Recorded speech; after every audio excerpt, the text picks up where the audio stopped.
certain types of fats. Like if you're, types of fats, you have like oatmeal in your diet, or Cheerio in your diet, or barley, or things like that. That actually binds fat while you're digesting it. It takes it out of the body. Plus, did you know that when you eat foods that have fat, your body sends fat to the digestive system to help absorb more fat? So imagine if you were eating this high fiber diet, and you got a little bit of fat, but not too much. Your body's gonna send fat out to pick it up, and it's gonna pick that fat right out. So that's why you want to. And you can also lower your blood sugar level. I mentioned blood sugars. When you have a lot of fiber in your diet, you don't absorb the glucose as fast from the food and so now again your blood sugar starting to get better. Then you got weight reduction, which helps with blood sugar. So it's all those things that go on with fiber that helps a lot. Fiber is very important. Plus, it moves the stuff out of your body, so there could be toxins in the food. So that's why you eat fiber food, kind of like this. It's like it could be toxins in your food. We pray our food is safe, but you never know. But if you got fiber in there, that transit time is much faster. Okay? Because if you don't have if you have a slow transit time, your body tries to reabsorb things from. It sounds gross at school, but it's true. Right. And it will keep trying to reabsorb it. You want that out of your body. You want an efficient digestive tract that takes that food, picks up what it needs, and sends it out. Dump the rest of it. Get the rest out. Yeah. Right. Okay. Yeah. Now look at this, the food labels. You think it's a healthy food right here? We got an item that has 240 calories, 250 in 1 cup. But if you look at the fat calories, it's 110. That's a lot of fat calories. Yes. 12 grams of fat. Whenever I see double digits, that's when you need to be careful. Remember I said look for numbers like 5 and below. That gets you in a good range when it comes to fat. Saturated fat is at 6. I think that should come down to, we want to go down to 1 gram of saturated fat per serving or less. You want to see 0 if you can help it. Right. But saturated fat is still inside of olive oil, and olive oil is still good for you. So that's what I'm saying. You don't have to have 0. In certain things, you want to see 0. The other thing that stands out in this food label is the sodium. Oh my God. 940 milligrams Oh of my. sodium. That is 1 cup. People do not eat 1 cup of some things. I know that. No.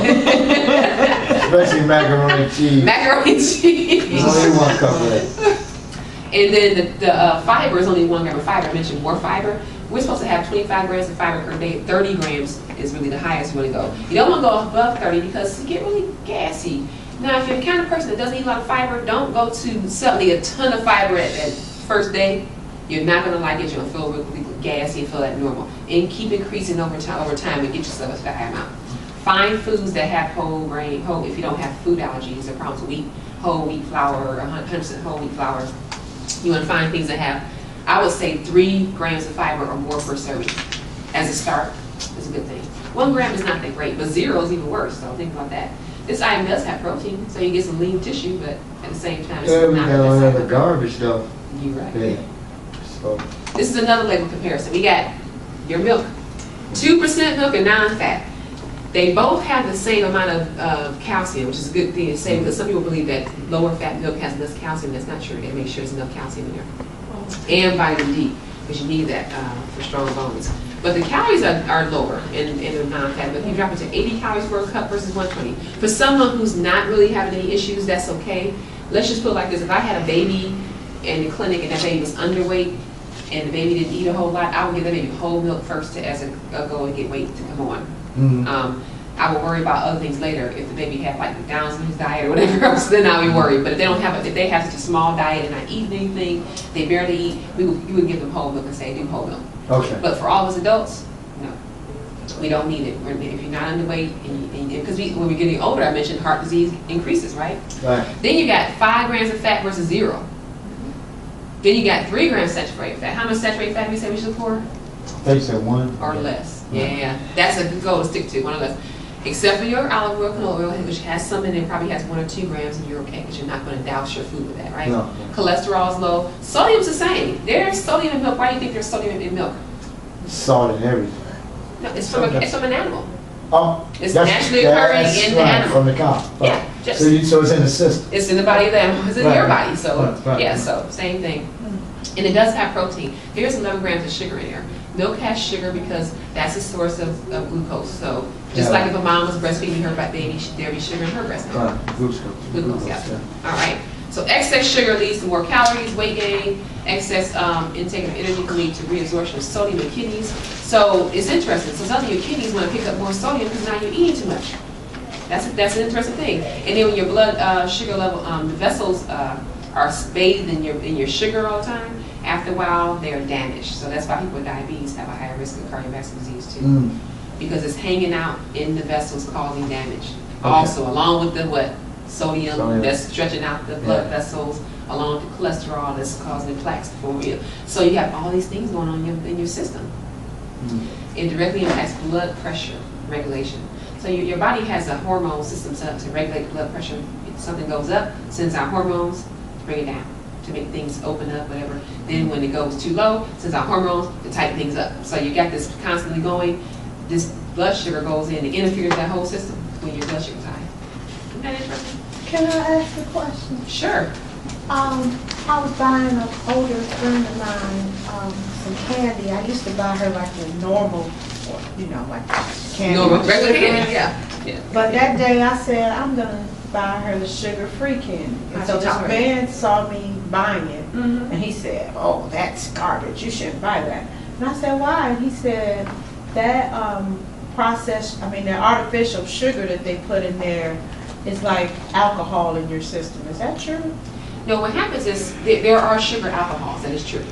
There is, there's a chemical makeup to sugar, and there are sugar alcohols that you can, so it's not the same, it's not doing the same thing that alcohol actually does. The one thing about the fruit sugars and all the sorbitol and everything, it can cause GI distress. Because your body, you get diarrhea, cramping, and it's very true that it's very dangerous to some people who have GI problems. And so you're supposed to only consume one piece of that candy, not 4 or 5, 6, 7 pieces of candy. Just like, because I get sick from that. One time I tried a smoothie, I was supposed to be low in sugar because I had a sugar alcohol substitute for the juice. I was so sick there, I said I would never eat that again in my life, So it can be dangerous if you're the kind of person who if they get really sick and suddenly diarrhea leads to something else. That's true. Now, here's my thing about that. If you're a diabetic and you see something that says sugar-free, do not pick it up automatically. Because what you need to look at is the carbohydrates. The carbohydrate in the piece of Hershey's, tiny little bite-sized Hershey's, the same as a Hershey sugar-free. Same carbohydrate content. They're trying to sugar when it It's the same thing. It just doesn't have as much. So the thing is that person could eat one piece of that regular Hershey, and blood sugar wouldn't go up as high because it's the same as the other one. Because we're looking at sugar only and not fat. But for this case, this discussion, we're talking about sugar right now. But you're right, sugar-free is not necessarily the best thing.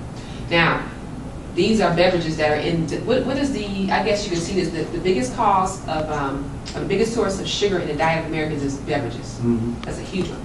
So we have, our main sources are pops, in our so-called energy drinks. And a lot of people think that, well, it's an energy drink is okay, I'm supposed to drink that, but they add a lot of sugar to those things. And I've seen children with those too, and I really do not recommend children drink energy drinks or anything that says boost energy levels, or taurine, guarine, all these different guarana, all these, that scares me when it comes to children and adults. So this is from sugarstacks.com, you can look this up too. I love this website because it has a lot, it just shows you visually that these are the things that you're putting in your body. So for that reason, and occasionally you get a conscious mass that actually covers itself with fat. So some of the benign breast lumps that occur in young women are what we call a lipoma. It's just a fatty tumor. Or what we call a breast mouse. A breast mouse moves a lot. It's just part of the glands of the breast. Some women have very lumpy breasts, especially around the period, because the breast responds to the cycles. That's the menstrual cycle. I was going to say a lot of ignorance like mass. Yeah. So there are women like that, with lumpy breast. And what you do is we encourage them to examine their breast. But yes, if you have what we call, it's called fibrocystic disease of the breast. Yes, you can have a lump repair. Usually those lumps are benign. They're not malignant, as in they're not cancerous. But the rule is, because occasionally cancer is called the great imitator, every lump in a woman's breast that you can feel has to be removed and sent to the pathologist. For a young woman, it's usually benign. Unless you have a young woman who we call a familial cancer syndrome, and I'll talk a bit about that, then you might have a different situation. But otherwise, a 20-year-old, 13-year-old, 14-year-old, usually a lump in the breast is benign, but we still remove it to make sure. Cancer is generally common as you age. Again, unless you're carrying a gene that tells you to do otherwise. But as we age, one reason why cancer is common is that as the population is, now we don't have to deal with the diseases that are usually prevented by immunization. In the past, maybe 50 years ago, people would die from TB, would die from diphtheria, they wouldn't live as long. Now, lifestyles have improved, we have immunizations, we're living longer. Once we do that, we're going to see more cancer, unfortunately. It's a product of aging, because the body is not immortal. And this is a mistake that the body makes, or the cells make. So since our generation nowadays are living longer, Yes. that's why the elderly come up. We see more, And then the other thing, so that's one part. Age is it's a function of age. The other thing, of course, is our environment. You know, we're a bit more sophisticated than we were maybe 100 years ago. So exposure, environmental exposure is part of the reason why people get cancer. Age, genetics, your immune system occasionally fails to do what it's supposed to do. So all those are reasons why people are getting cancer. Sometimes, the other things, we also good at picking up cancers that since we never have picked up, because sometimes cancer really starts in one small cell. It's a change in one small cell, and then sometimes it takes 2 or 3 hits that have to happen to the cell for cancer to progress. So you started with a normal cell in the body, and I have a picture to show you. So these are what normal cells should look like. And they have rules. Each cell has a little nucleus and has instructions packaged for the cell as to how it's supposed to behave, how long it's supposed to live, when it divides and when it dies. Yes. And normal cells are supposed to grow. When they touch each other, they're supposed to stop. Also, if they are contained by a layer, let's say you're not supposed to breach this layer, they obey that rule. So this is a set of normal cells. This is cancer. So as you see, they do not obey the rule of what we call contact inhibition, which means if you touch your neighbor, you're supposed to stop. So they pile up on top of each other, just keep growing. For some reason, these cells have either lost the instructions or they're just not obeying the instructions that they were given. And that's a cancer cell.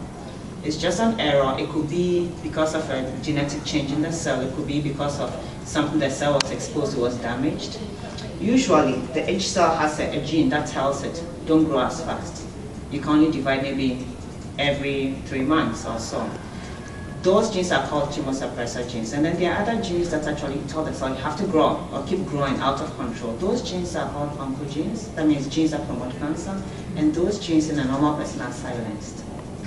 If for any reason, they are silenced by the suppressor gene. So for any reason you lose a suppressor gene in the cell, or you have one of these oncogenes activated, maybe by a virus or by something that happens, then you begin to get uncontrolled growth. Sometimes that alone is not enough to do it, but you need another hit. Maybe you're also exposed to, you happen to have this, you're also exposed to asbestos or cigarette smoke. And those things also tend to promote cancerous growth. Then you begin to grow. Once cancer grows, because it doesn't obey any of those rules, it just breaks through barriers. So that's what's called a malignant tumor or cancer. You can also have benign tumors like you described for your daughter. A benign tumor will grow, but it will not invade. It stays within. The only thing it does is can put pressure, because it's growing and expanding. So you can imagine a benign tumor growing and expanding. But usually it's got a nice border. It just crushes the cells maybe next to it. But with cancer, it will actually invade. Okay. So the word cancer comes from like the claws of a crab. Okay. So it invades, it sends out these little fingers and invades the cells next to it. Sometimes it breaks off little babies, and those get into your blood vessels and they travel. So that's why somebody might say, my cancer has spread. It started, my stomach, but now instead it spread to her liver, it spread to her brain. That is how it does it. Breaks up that little baby, gets into the blood vessels, and it travels. The blood pumps, and heart pumps blood, and it takes the cell, and the cell goes and sets up shop elsewhere. Now, why is it that a cancer cell will survive? In the body, the way the immune system has been designed perfectly, is designed to make sure that it takes out a cancer cell. So if there's a cell that's behaving abnormal, the other cells of the immune system says, hey, you're not behaving the way you should, so we're taking you out. But sometimes a cancer cell evolves so that it either looks like a normal cell, or it hides in a place where it escapes from the immune system, and that's how it begins to grow. It gets advantage to grow. So it's possible that as we walk around, our bodies may make a cancer cell here or two, a cancer cell or two here and there. The immune system takes it out, we don't hear anything about it. Right. It's only when the immune system has failed to recognize the cancer, or the cancer has managed to evade the immune system, that grows and you know that I have cancer. either because somebody picked it up or because you develop symptoms. So why would one person develop cancer and not another person? Again, we talked about age. The older you are, the more the opportunity to have these mistakes occurring and to accumulate the mistakes over time. And also, the more you've been exposed to pollutants and the environment. Let's say if you're smoking, the longer you smoke, the higher your chances of lung cancer, for instance. So older people have been around longer and their chances of cancer are higher. Besides, it's about age 65, even 50, your immune system may not be as smart as it used to be, so it's easy for something to evade it. So again, the older you get, the likelihood of getting cancer. So age. If a person have heart surgery, Yes. and they had that rectified, I mean, and Can I turn that off for a second? I should have turned my phone off, I apologize. this is new, I'm trying, I don't know. I don't know how. Just push the in button. I don't know where the thing is. Oh, you better press that. I don't know about this. All right, sorry about Today. that. Yes, ma'am. Yes, you were saying. Now, if a person had heart surgery and they had the valves put in and they continue to smoke, Yes. would they end up more apt to, they're apt to end up with cancer then at that point, or if that's... So there are two independent things. In that case, your risk of cancer has nothing to do with the fact that you've had heart surgery. So Okay. smoking is harmful in many ways. One of the ways that smoking puts you at risk of cancer is just, there are about maybe 30 different chemicals that cause cancer in cigarette smoke. But even in tobacco itself, the chemicals are still there. So even if you chew tobacco, wherever it makes contact, like your mouth, you're prone to mouth cancer. If you smoke it, there are other places you can go to. So some of the smoke enters your stomach, you're prone to stomach cancer, lung cancer is the commonest one. Right. But it has nothing to do with you having an issue with your heart. However, smoking itself also causes issues with hypertension, causes the blood vessels to be tighter than they need to be, so that puts a strain on your heart. But the two are not, that's not related to cancer at all. So it just means that you are increasing your risk for different things. That's increasing your risk for heart disease, but also increasing your risk for cancer. But the two are independent.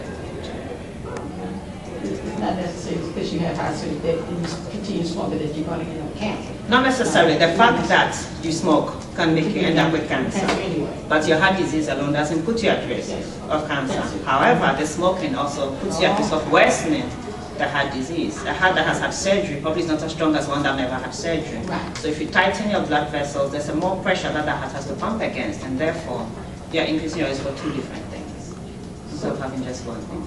So what prevention do we have to make sure that we don't get cancer? So good question.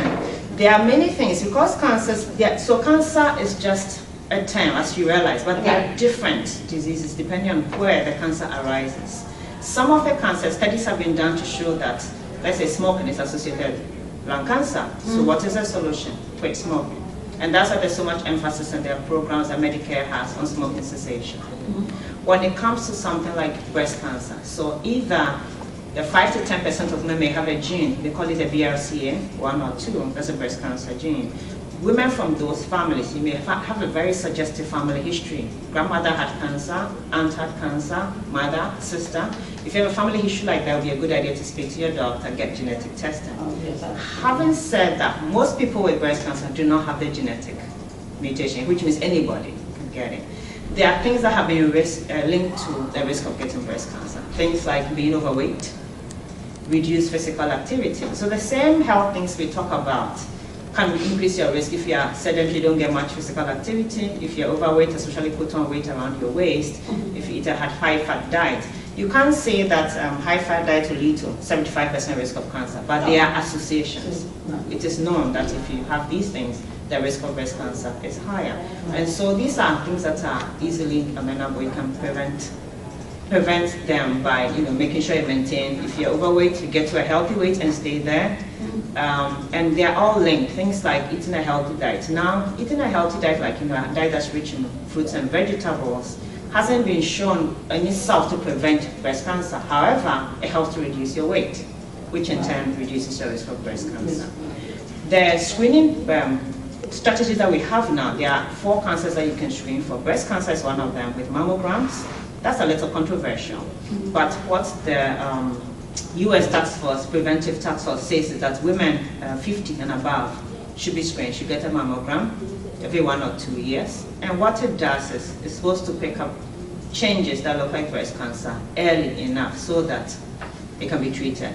Because with cancer, the earlier the stage that you catch it, the more likely you are to be able to successfully treat it. It doesn't always work out that way, Right. but in general, that is the rule. When it comes to colon cancer, That's also again, they asked about the colon cancer. yeah. So that's the other cancer that gets screened for. And that's one of the ones that screening has been very successful in preventing deaths from colon cancer. So they have colonoscopy that begins at 50 years and older, if you're 50 and older. So at age 50, you have your first colonoscopy. They recommend it every 10 years. In between, Let me ask you this thing, because I had mine ex-deputy, and now I guess they're asking me to come back, which I do have one scheduled for Wednesday. okay. But I know they have hybrids, and they remove those at the time. Okay, so if the first one, something abnormal was found, your screening may be put at shorter intervals. Oh, okay. But the removal of what we call a precancerous, or we call it an adenoma, a benign tumor, but it can continue to proceed to cancer. Then they remove it, they realize that that has actually prevented deaths from colon cancer. So flexible sigmoidoscopy or colonoscopy starting at 50, starting younger if you have a family history of people having colon cancer very young, you start earlier. And that has been shown to prevent deaths from colon cancer. Okay, because my So that's a grandfather very did die of effective cancer. And was he less than 65 or less than 50? he was older than me, I mean, he was 90 something when he passed away. So generally screening starts at 50. So breast, colon cancer are screened for. Lung cancer in heavy smokers are screened for by using a CT scan, a special kind of CT scan, and that has been proven to be effective. Chest X-ray for smokers or non-smokers is not effective in preventing lung cancer, so it's not recommended. Oh, okay. I want to go this thing,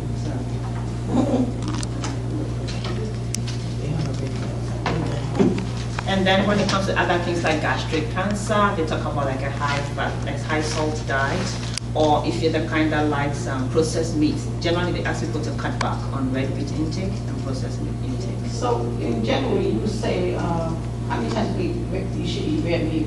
So it really depends on your family history. Some people say eat it only once a week because Sunday, some people may decide to eat it only once a month, depending on what your risk Say is. once a month. Some people do. It depends on it depends on your family history and what kind of moves you to decide that I want to live healthy. People with pancreatic cancer and their family, if they eat processed meats like ham and sausage, they are at increased risk of pancreatic cancer. So somebody who's seen 2 family members die may decide that I'm not going to eat red meat, I'm not going to miss it, you know. So really it's a personal decision, but generally they don't tell you how much, they don't tell you how often, they tell you how much. Let's say a deck of cards should be the size of meat on your plate. As to how often you eat, and then they say just reduce a deck of cards. Yeah, that's the size of meat. It's about 2 to 3 ounces. Okay, we're done? Okay. So, sorry we didn't have much more time, but hopefully some of your questions. Do you have a